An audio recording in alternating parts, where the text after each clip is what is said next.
Hey, everybody, and we're live. We're live. We're live.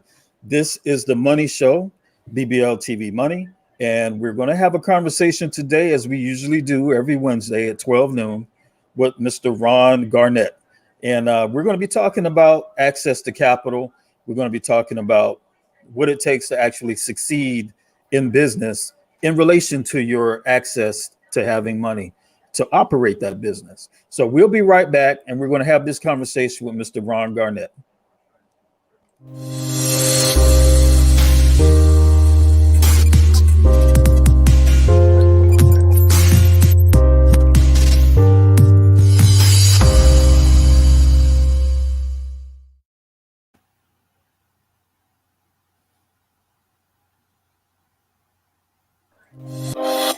All right, Mr. Garnett, how you doing? I'm fine today. How are you, Stephen? I'm doing well, doing well. Good to have you again for another Wednesday. Right. We're in Georgia. I know in Atlanta we survived another round of storms that came through. So that was yes. So we did too. Okay, in Columbia. Okay, you got some of that too. In Augusta, yes, we did. Yeah, good. It was a blessing. I actually went to Savannah on Saturday and drove back up to Atlanta on Sunday. And right around middle Georgia is where I got some little stormy weather. So we had to, drive through that. Yes. And then we came back into Atlanta. We were good to go after that. So that was a blessing. So today we're going to talk, we've got a very important topic that we're going to talk about. And I think it weighs heavy on my heart. Being that I started BlackBusinessList.com many years ago, and have encountered a lot of different business owners, we all had, similar problems. And most business owners actually have the similar problem of having a lack of access to capital. We're not deficient in terms of ideas, talent, vision, but oftentimes those things alone are not enough. You need access, you need funds, you need dollars to actually help you implement those ideas and to achieve those dreams. And so it's important for us to talk about prior to starting. And we're going to talk about, for those of you who are already in business, what you can do to help secure the success of your business. But on the front end, I think that many of us don't understand how important it is to make sure that you have lenders, a relationship, or at least a strategy that you're going to implement in terms of getting access to capital. Would you agree with that? Yes, that is very critical and very vital. And I would go forward to say is that before you take that step to start a business, open a business, you secure some money and it's not someone promising you money, is that the money should be in the bank at access to you, because you don't count your money in a business until you actually get it. And by that I'm saying is that, let's just say, for example, you want to start a business called Black Business List, which is a networking business for Black businesses. What you should do is start planning, have a business plan, and have a idea of how much money you need to do your Black Business List optimally. And say, for example, if you need $100,000 to do it just the way you want to get everything you need, you should try and get the $100,000. Mm-hmm. Now, I can tell you right now, if you walked into a bank and say, well, my name is Stephen Wicks, I got this idea for a Black Business List where we're going to have business owners throughout the country, and we're going to be networking, doing things, and blah, blah, blah. I need $100,000. And you say, they'll say, it's a starter yet? No, they say, get out. we don't do starter money. Right. That's just what they'll probably tell you. Now, if you got a real good relationship with them, they probably will say, "Well, we might give you $5,000 or $10,000, or enough to, as I said last week, get yourself in trouble, get yourself out there where you can't finish what you started." Right. So, what you would need to do is try to get funding in the, non-bank funding in some way, and try and get as much as you can, and then start your business, because you don't want to start your business, be out there running your business, and then go and apply for the money. And I will tell you why, because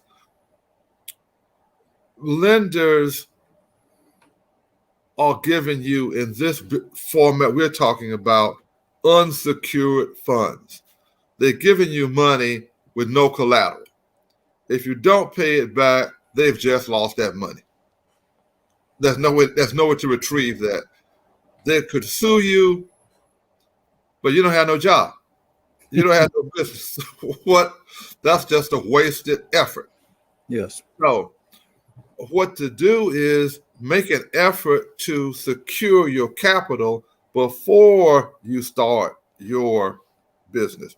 Let's say, for example, you are working at an insurance company, for example, and you said, "Well, I'm working every day. I'm making, say, $50,000 a year, but I know in 5 years I'll be making $50,000 a year. In 10 years, I'll be making $50,000 a year. I'm never going to get any higher than I am right now. I'm not going up in management. I'm never going to advance. I'm always going to be stuck here. I got a business idea where I may not make money right now initially, but I have potential to grow to have $200,000 and be my own boss." While you're making the $50,000, that's the time you go out and try and secure the capital for your business, and then transition from your insurance job to your business yourself. But you got some capital to run the business. And be sure to pay yourself a salary. That's the first thing. You pay yourself a salary first when you start your business. But nobody wants to loan you money, or is going to loan you money if you're broke. If you start a business and are losing money, you don't have any leverage to get capital to help your business.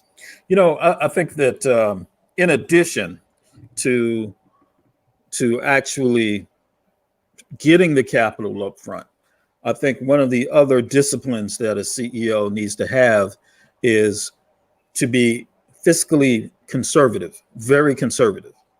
And you need the money to get the job done, but always be looking for a way to do it that is conservative and responsible, because you don't want to damage your relationship with the person that just gave you thousands of dollars.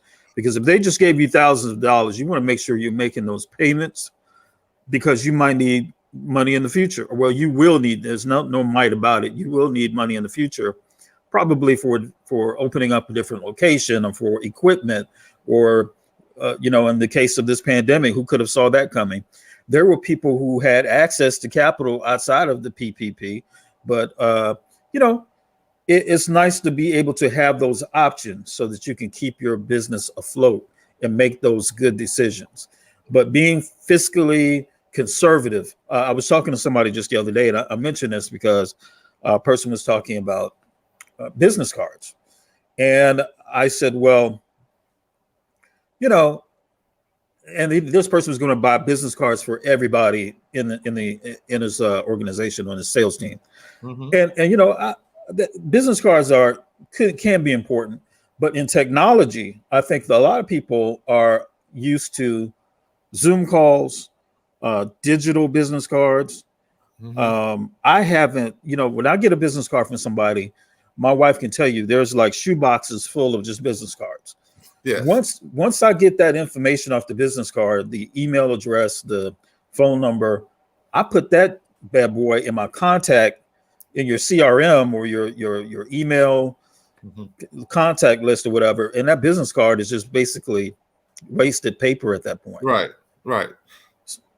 So always be looking for ways that you can actually trim and cut and make good fiscal choices. Yeah. It's a truism that business owners are risk takers but conservative people. Yeah. So they take the risk to uh, start a business, but they're very conservative with their money. I did a study one time and about the average self-made millionaire. The average self-made millionaire spends about 20 years making that $1 million. Mm-hmm. But what's the average car that a self-made millionaire drives? A Ford. That's the most popular car among self-made millionaires. Why? Yes.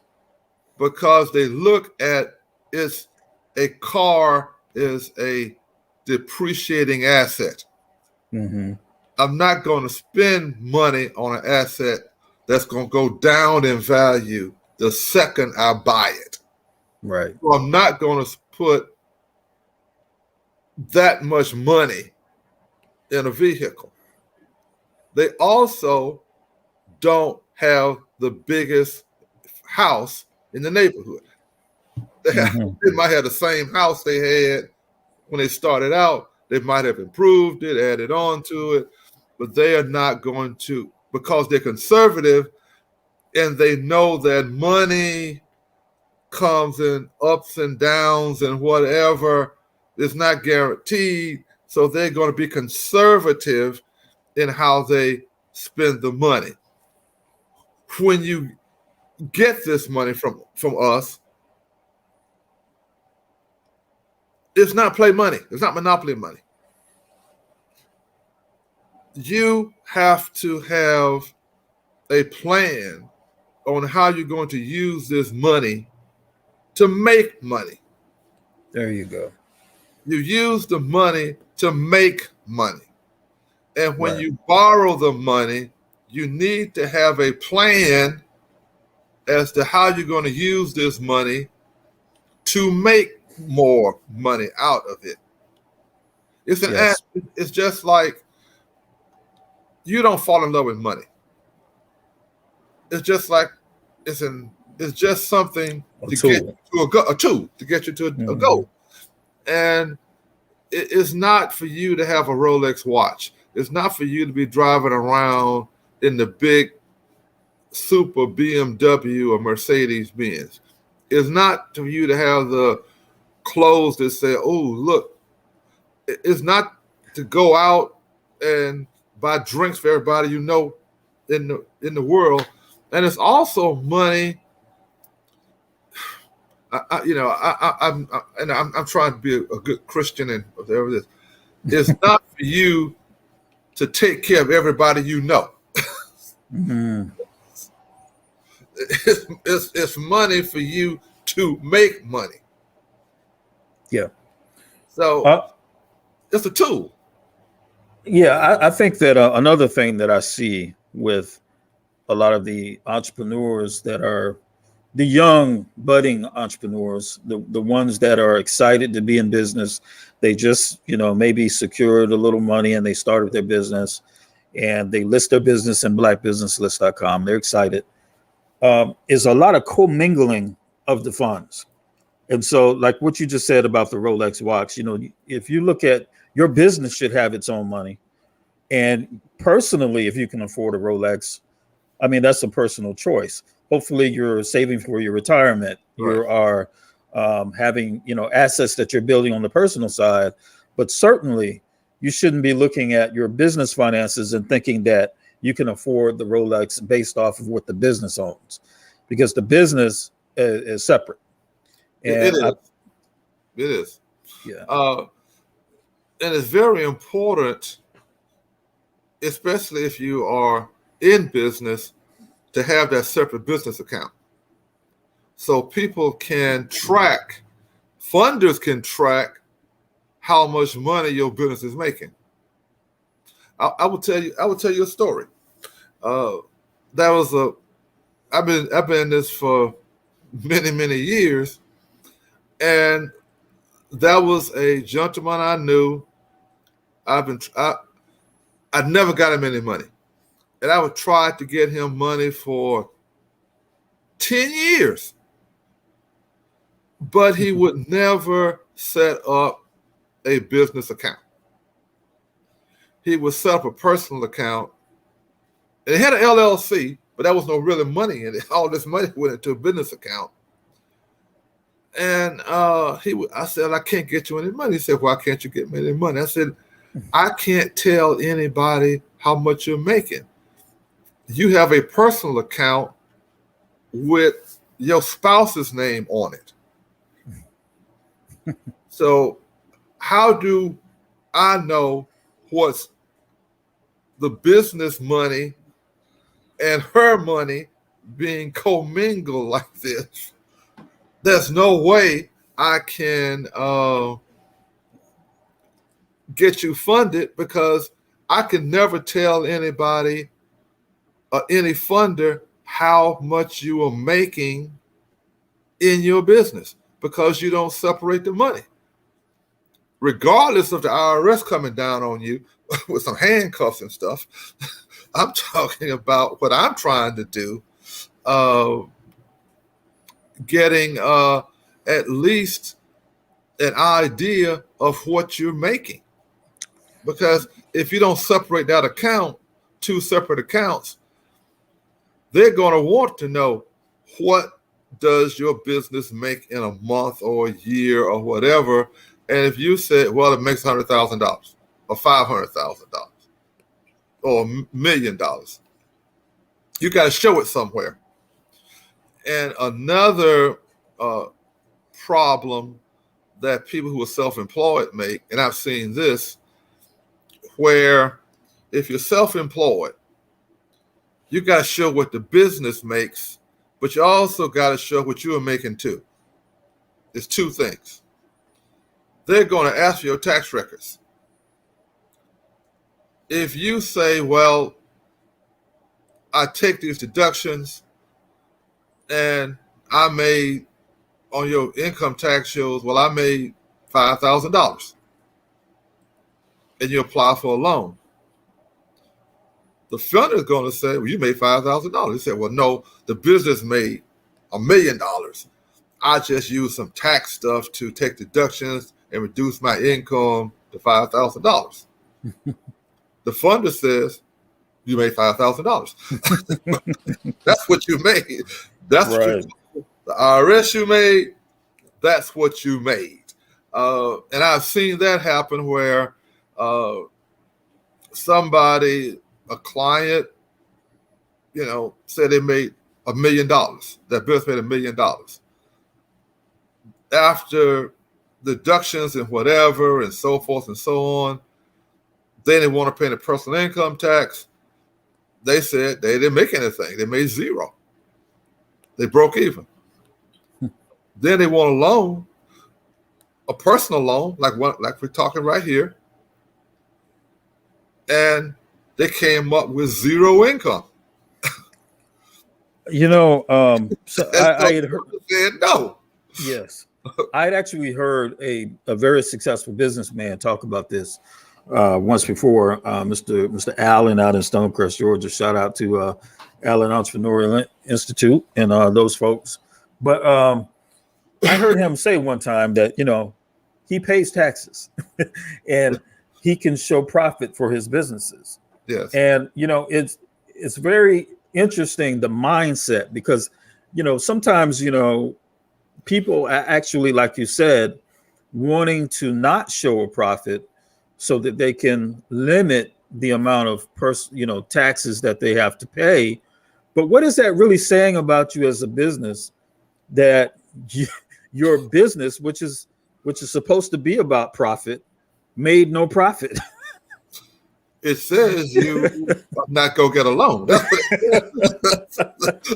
I mean, as we were talking before, business owners, if they do that, lenders think just like you do. You could have a buddy come to you and say, Stephen, I need $5,000. And you said, but you don't have no job. How I love you, you're like a brother to me, but you don't have a job. How are you going to pay me back the $5,000 if you're unemployed? If you can show no income, how are you going to pay it back? So you're just going to take my $5,000 and live off of it. I'll never get it back. How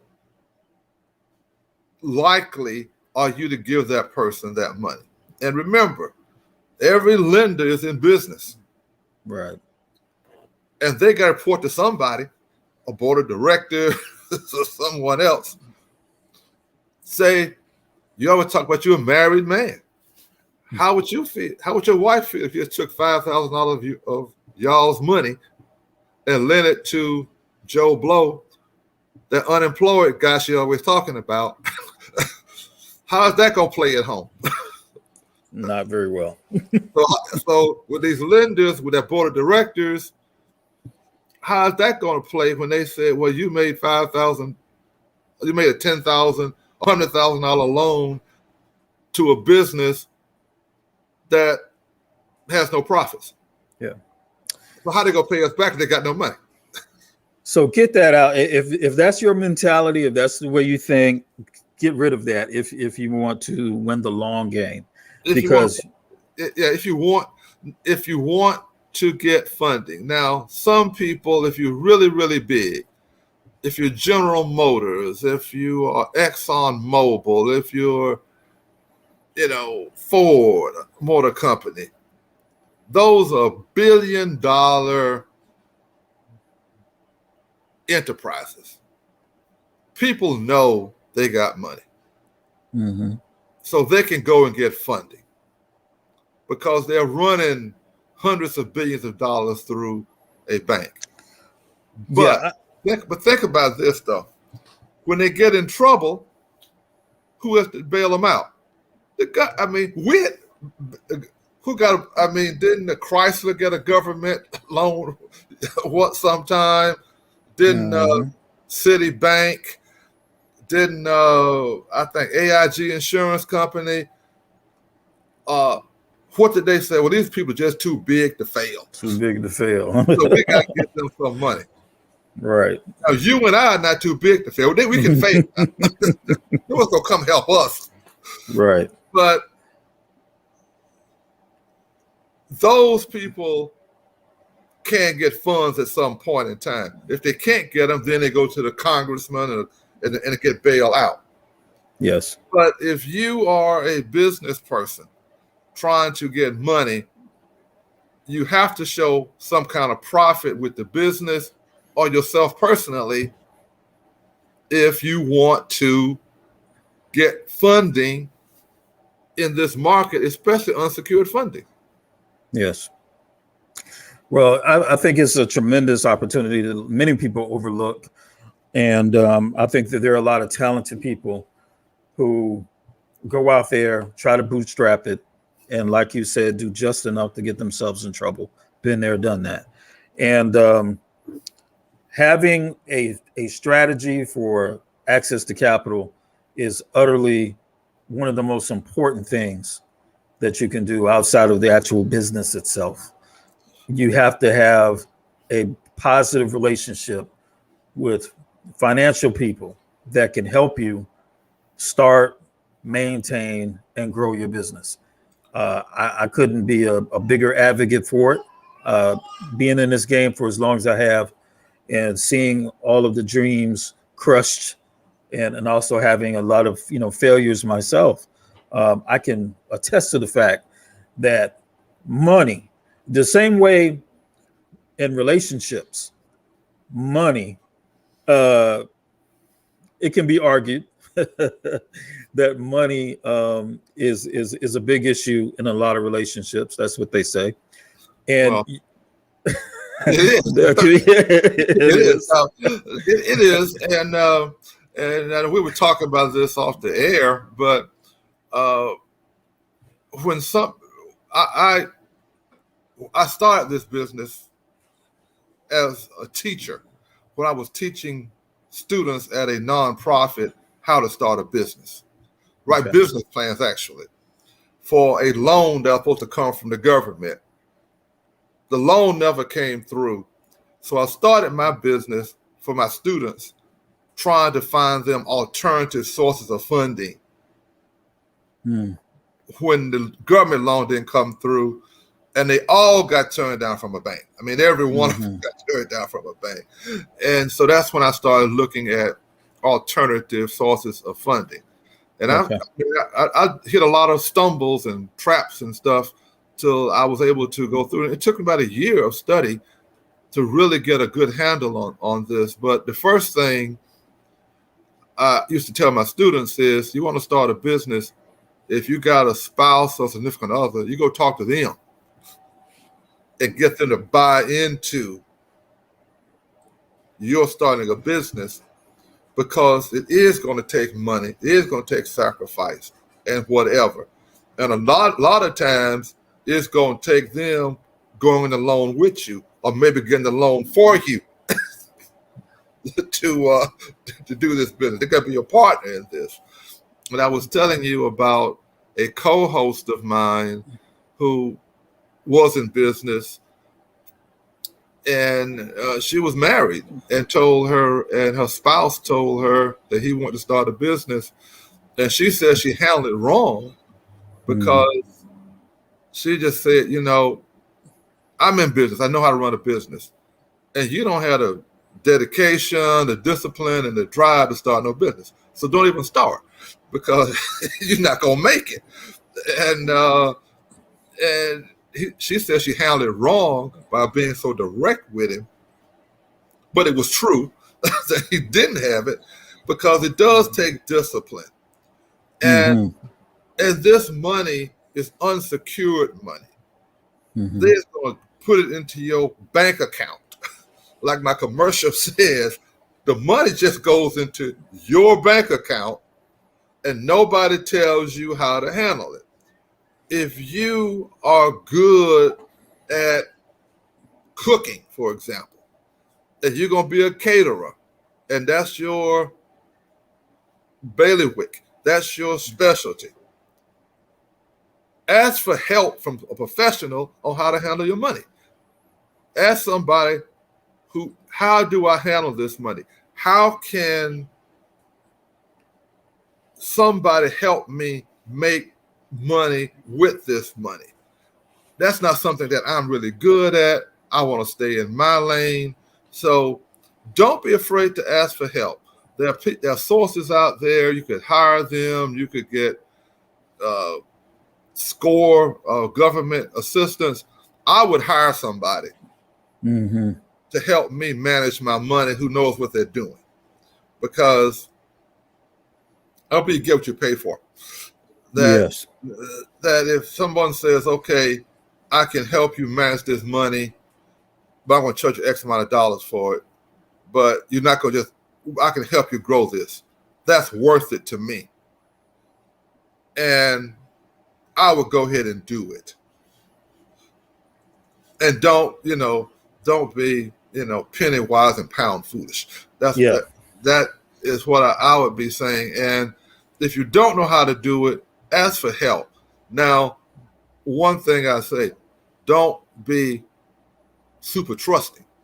Have those people explain every single thing they're doing to you. You know everything. Meet with them. See where every penny is going, what their strategies are, why they want to do this, why they want to do that. So, but get some help. I think that, a lot of people are, they're so eager to, whatever their talent is, whatever their business idea is. Oftentimes they're so eager to get started. And I think that this is a part of the reason why we see the high statistic of business failures that we see, is that people's ambition, their raw ambition, is not properly channeled, and it's not properly structured, and they don't have the mentor or the guidance to be able to say, look, you have great talent, or you have a great idea for a business. Let's put together a plan. And if you've got to save enough money or borrow enough money or whatever you need to do at this point, when you reach this amount, this is when you'll have enough to implement this particular plan. And that will give you a better chance at actual survival. Because we hear all of the stories of the people who bootstrap it, and they went out and they just selling sandwiches, and one customer led to another and to another, and they just grew. And we get excited about those stories. But I'm telling you, when you have to also think about the amount of failures that you see. Right. And understand, you're not going to be miraculously not in that number. Well, what you got to understand is, I have to tell my students when we were doing business plans, I said, you need a plan because there's always an exception to the rule. Yeah. If you got somebody who was selling sandwiches, and that, as you were saying, and one led to another, and you became a famous, sandwich king or something, whatever. It's news because it doesn't happen every day. Mm-hmm. It's news because it's news. You hear about it because it's unusual. Yeah. It doesn't happen all the time. Yeah. If everybody were doing it, it wouldn't be news. You would not hear about it. So, and personally, I might have talent. I think I got sense and whatever. But, if 98% of people who are going to do this fail, chances are I'm going to be in that 98%. That's the way I look at it. So I don't know if I want to follow what the 2% are doing. I might want to do what I can do with grind it out, so to speak. So Grant Cardone, somebody I follow. Can you hear me? Yes. Okay.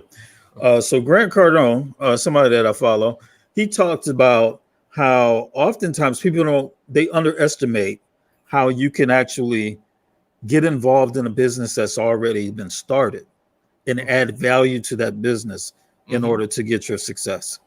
There are many business people, like we know, that are on the verge of failing, on the verge of financial ruin. They can't get the funding. But if you have access to funding, instead of starting a business from scratch, you may be able to go in and help that business survive, help change, revamp. Say, hey, look, I want to buy a part of your business. You're getting ready to, go under.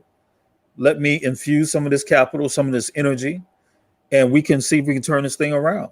And then now you're starting with already a business that may already have a customer base and some traction.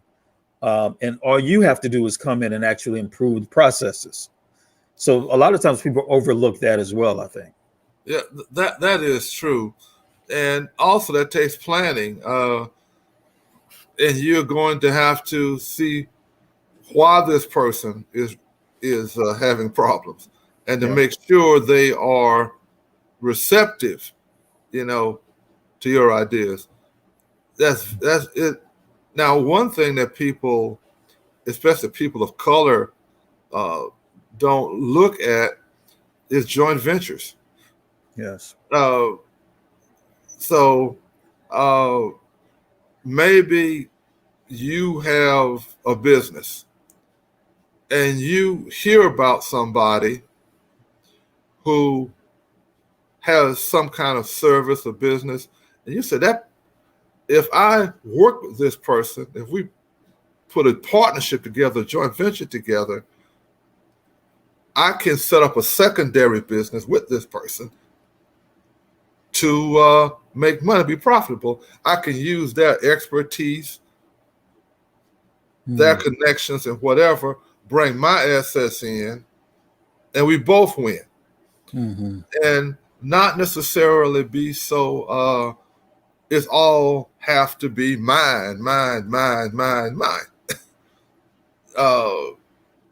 So we need to be able to open up our minds and say, you know, I have some assets. This person got some assets. Let's pool our resources, you know, to make money. Because the reason for a business is to make money.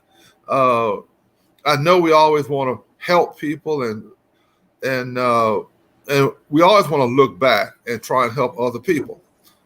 But I told my students, because I had a lot of people who would want to come into business, my business class when I was teaching business plan writing, and I had some people want to do nonprofits, some for profits, but they all had a desire to help other people, to reach back and pull people up. That was a common theme. And I said, that's great, but you got to get your business together first before you help anybody. I said, I'm not trying to be harsh with this. I said, you want to help poor people, the first thing you do is don't be one of them. I can agree with that. So if you want to help poor people, don't be one of them. Don't be one of them. Amen. Get yourself some wealth and assets so you can help somebody.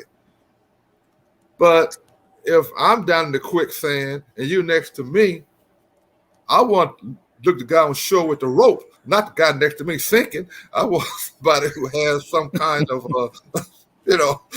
a help for me. And and one thing I want to emphasize: if you don't get anything out of these, these broadcasts, is that I think last broadcast you said that a huge percentage of African American business owners felt that it's just no good. I'm discouraged from even trying to apply because nobody is going to listen to me. No one's going to give me a fair shake. Yeah. That's not true anymore. Right now, there's a place right now in front of you where you could go on a link and there's help there. We're not guaranteeing you money, but we are guaranteeing that someone's going to listen to you and fairly evaluate you and tell you this is what we can get you. And if we can't fund you right now, today, we can help you with a path you can go down to get you the money you need. Yes. So that's not true anymore. That's not true anymore. And I was one of those people who started a business where I walked in and asked somebody for money, and I knew they didn't care. I knew they were spending money and discouraging. That's not true anymore. It's not true. It's not true anymore. You can't get somebody to talk to you, work with you, and try and get you the money.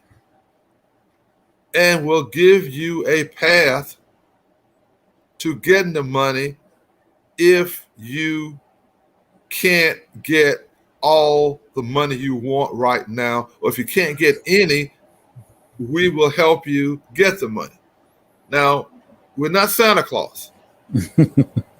You can't come in with 3 or 4 bankruptcies, no credit score, owing everybody, and say, give me unsecured loan.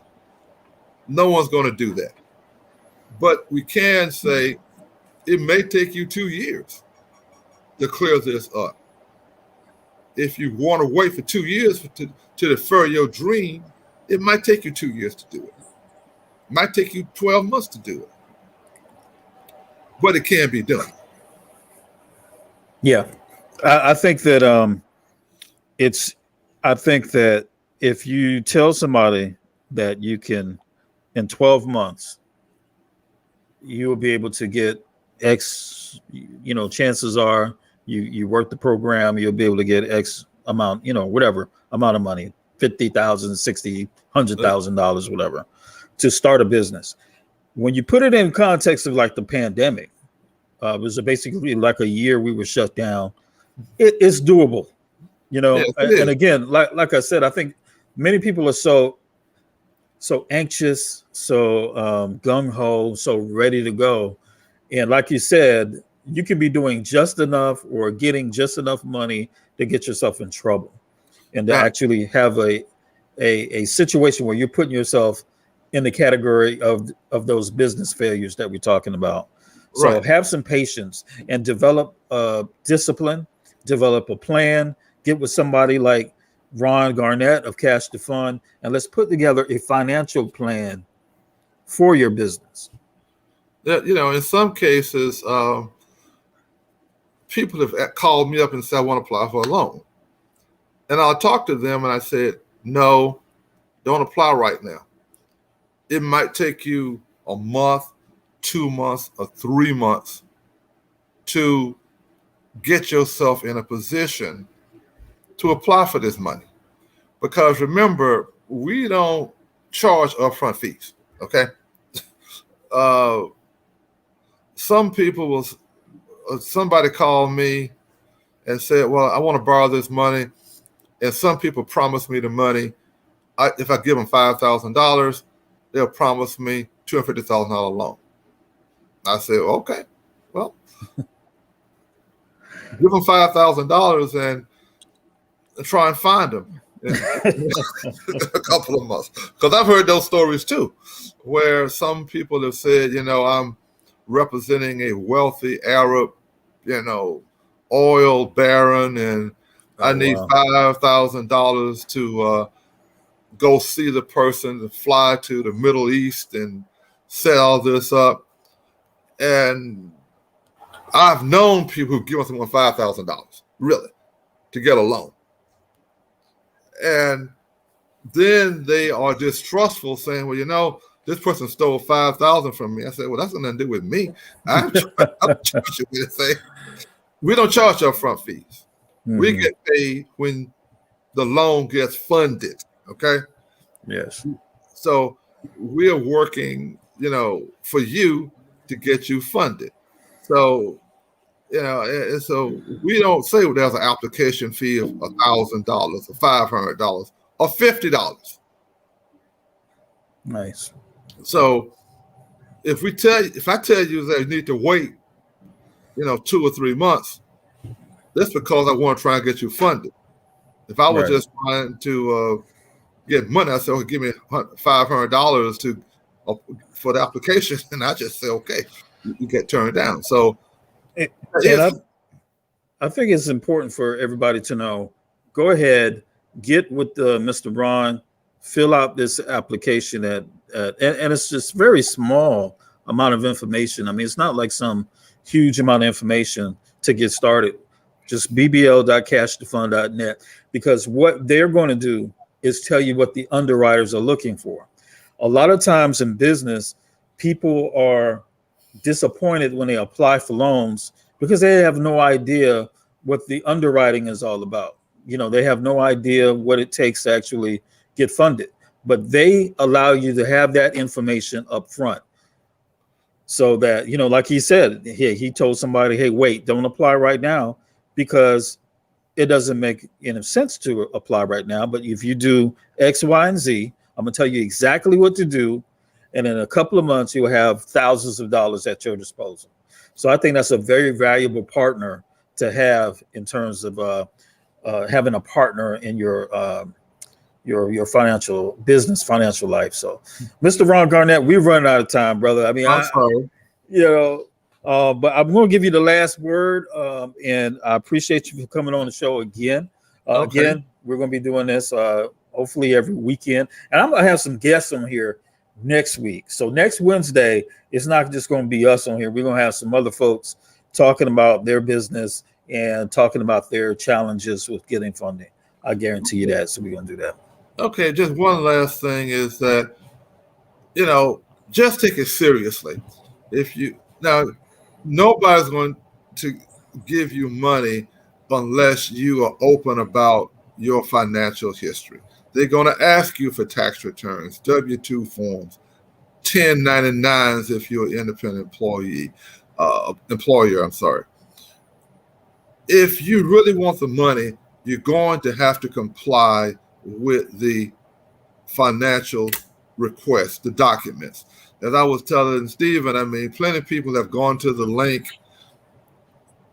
say, well, okay, you can get you some money, and they won't send in the financial information, the documents. They'll just say, oh, well, I'm not sure. It's legitimate. It's legitimate, okay? We don't have any kind of hidden money. Most of our funders are banks who are using profits that they make from making loans in the traditional market.